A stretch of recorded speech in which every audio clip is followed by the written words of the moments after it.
ලක්ෂයක් හම්බ කරනවා නම් ඒ ලක්ෂයෙන් 5000ක් වට වෙන් කරගන්න බැරි නම් සමහරක් විට ඔයා හම්බ කරන ලක්ෂම ඔයාට නැති වෙන්න පුළුවන්. දවසක් Facebook එකේ බිස්නස්මන් කෙනෙක්ගේ page එකක් දැකලා ඒ page එකේ තියෙන WhatsApp number එකට call එකක් ගන්න. call එකක් අරගෙන මම කිව්වා මම life insurance advisor කෙනෙක්. මම ඔබතුමාට කතා කරේ ලක්ෂණ සරස්මක් ගැන කතා කරනවා. ඔබතුමාව හම්බෙන්න appointment එකක් ගන්න කියලා. එතුමා මට කියනවා "sure please ආයෙ මට කතා කරන්න එපා. මට දවසකට calls 10ක් විතර එනවා. මම insurance දාන්න කැමති කෙනෙක් නෙමෙයි." මම එතුමාගෙන් අහුවා "ඇයි ඔබතුමා insurance එකක් දාන්න කැමති නැත්තේ?" කියලා. එතකොට එතුමා මට දෙන උත්තරේ තමයි "sure මට සල්ලි නැතුව නෙමෙයි insurance එකක් දාන්න. මට තියෙන ප්‍රශ්නේ මම insurance එකකට මාසෙකට හරි අවුරුද්දකට හරි කීයක් හරි දානවා නම් මේ දාන සල්ලි මට මැදදි ගන්න විදිහක් නැහැ. හැබැයි මම මේ සල්ලි බැංකුවක දැම්මොත් මට ඒ සල්ලි මැදදි ගන්න පුළුවන්. මම මේ සල්ලි රත්තරන් වලට ඉන්වෙස්ට් කරොත් මට ඊට වඩා ප්‍රතිලාභයක් ගන්න පුළුවන්. මට රත්තරන් ඊට වඩා හොඳ මිලකට විකුණන්න පුළුවන්. මාසයක් දෙකක් යනකොට රත්තරන් වල මිල වැඩි වෙනවා. මම ඉඩමකට ඒ සල්ලි ඉන්වෙස්ට් කරොත් එහෙම ඒ ඉඩමේ වටිනාකම අවුරුද්දෙන් අවුරුද්ද වැඩි වෙනවා. හැබැයි මම ඉන්ෂුරන්ස් එකක සල්ලි දැම්මොත් එහෙම ඉන්ෂුරන්ස් එකෙන් මට හම්බෙන්නේ මම ගෙවපු ගානත් එක්ක පොඩි පොලියක් එක්ක එකතු වෙච්ච අවසාන අගයක් විතරයි. ඒ නිසා මම ඉන්ෂුරන්ස් වල සල්ලි ඉතුරු කරන්නේ නැහැ කියලා එතුමාට කියනවා.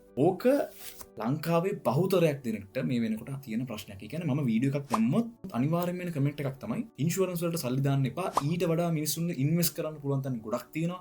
බැංකුවක ඉතුරු කරන්න පුළුවන්, ගෝල්ඩ් වල ඉන්වෙස්ට් කරන්න පුළුවන්, ඉඩමක් ගන්න පුළුවන්, ස්ටොක් මාකට් එකේ ඉන්වෙස්ට් කරන්න පුළුවන්. ඒ නිසා ඒවල සල්ලි දාන්න එපා. අන්න එතන තමයි අපිට වරදින තැන.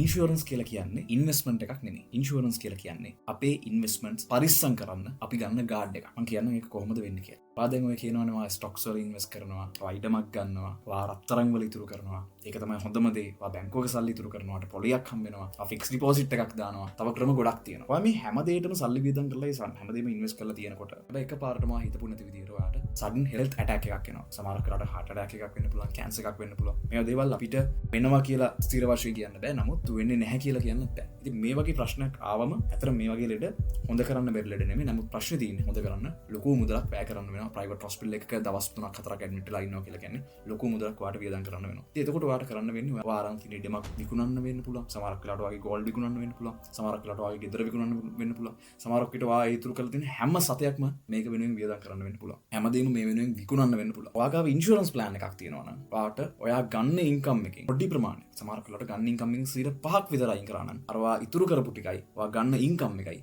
හැමදේම පරිස්සම් කරගන්න පුළුවන්. ඔයාගේ හෙල්ත් ඉන්ෂුරන්ස් එකක් තියෙනවා නම් ඔයාගේ හෙල්ත් ක්‍රයිසිස් එකක් ආවට පස්සේ ඒ හැම වියදමක්ම බලාගන්නේ ලයිෆ් ඉන්ෂුරන්ස් කම්පැනි. ඔයාගේ පවුලේ ඉන්කම් එක, පවුලට ලැබෙන්න ඕනේ ආදායම, ඔයාට හොස්පිටල් එකට වියදම් කරන්න වෙන මුදල, ඔයා ඩිසේබල් වුණාට පස්සේ එතනින් එහාට ඔයාගේ ඉන්කම් එක ප්‍රොටෙක්ට් කරන එක. ඔය හැමදේම ලයිෆ් ඉන්ෂුරන්ස් ප්ලෑන් එකකට කරන්න පුළුවන්. ලෝකේ ඉන්න බිලියනපතියෝ, මිලියනපතියෝ, ප්‍රකෝටිපතියෝ හැම කෙනෙක්ම තමන්ගේ ඉන්කම් එකෙන් 5%ක් 10ක් හැමතිස්සෙම ඉන්ෂුරන්ස් වලට අයින් කරලා තියෙන්නේ. මොකද ඒගොල්ලෝ දන්නවා යා ඉන්ෂුරන්ස් වලට ඒ ගාන අයින් කරේ නැත්තම් මොන හරි හදිස්සියක් වෙච්ච වෙලාවට අනිත් 95%ම යාට නැති වෙන්න පුළුවන් කියලා. හොඳට මතක තියාගන්න. ලක්ෂයක් හම්බ කරනවා නම් ඒ ලක්ෂයෙන් 5000ක් වට වෙන් කරගන්න බැරි නම් සමහරක් විට ඔයා හම්බ කරන ලක්ෂම ඔයාට නැති වෙන්න පුළුවන්. වාදයක් කරද්දී එකකින් ඇත්තටම ඔයාට ප්‍රතිලාභයක් හම්බෙන්නේ ඔයා ඒ දේ කරන්නේ ඇයි කියලා ඔයා දන්නවනේ. ඔයා දැනගන්න ඕනේ. ඇයි ඔයා ඉන්ෂුරන්ස් එකක් ගන්නෙ? ඔයා ඉන්ෂුරන්ස් එකක් ගන්න ඉන්වෙස්ට්මන්ට් එකක් විදිහට සල්ලි ඉතුරු කරන්න නෙමෙයි. ඔයා ඉන්ෂුරන්ස් එකක් ගන්නෙ. ඔයා කරපු ඉන්වෙස්ට්මන්ට්ස් ටික ආරක්ෂා කරන්න. ඒ නිසා මම හිතනවා මේ වීඩියෝ එකෙන් පස්සේ ඒ කමෙන්ට් එක ඉස්සරහට වැටෙන එකක් නෑ. මොකද ඔයා සල්ලි ඉන්වෙස්ට් කරන්න. හැබැයි ප්‍රශ්නේ තියෙන්නේ ඒ ඉන්වෙස්ට් කරන සල්ලි පරිස්සම් කරන්න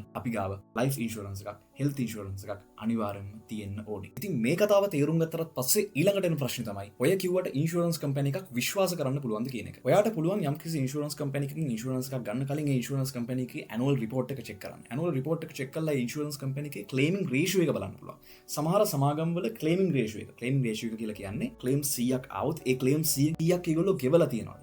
සමහර සමාගම් තියෙනවා ලංකාවේ ඇතුලේ 90%කට වඩා ක්ලේමින් රේෂියෝ එකක් තියෙනවා. කිසිම රක්ෂණ සමාගමකට යාලගේ ඇනුවල් රිපෝට් එකේ බොරු කියන්න බෑ. ඒ කියන්නේ ලංකාවේ ඉන්ෂුරන්ස් කම්පැනිස් ක්ලේම්ස් ගෙවනවා. ප්‍රශ්නේ තියෙන්නේ ඒ ක්ලේම් එකක් ගන්න විදිය, ක්ලේම් එකක් ඇත්තටම ගෙවන්නේ කොහොමද? ක්ලේම් එකක් ගෙවන්නේ නැත්තේ මොනවටද කියන එක සම්බන්ධයෙන් ලංකාවේ මිනිස්සුන්ට හරි අවබෝධයක් නැහැ. එතකොට ඔයා අනිවාර්යයෙන්ම වැඩ කරන්න ඕනේ කවුරුත් දෙන පොරොන්දු මත නෙමෙයි. හැමතිස්සෙම ස්ටැට්ස් බලන්න. ඒ කම්පැනි එකෙන් කොච්චර ක්ලේම්ස් ගෙවලා තියෙනවද කියන එක බලන්න. ඒ කම්පැනි එක කොච්චර මාකට් ෂෙයාර් එකක් රඳවගෙන ඉන්නවද කියන එක බලන්න. ඒ කම්පැනි එකේ බෙනිෆිට්ස් මොනවද කියන එක බලන්න. ඇත්තටම ඒගොල්ලෝ කියන බෙනිෆිට්ස් ඒගොල්ලෝ ගෙවලා තියෙනවද කියන එක බලන්න. ඒ හැමදේම දැනගෙන රක්ෂණය වෙන්න ලයිෆ් විත් විශ් එක දිගටම එකතු වෙලා ඉන්න. good luck.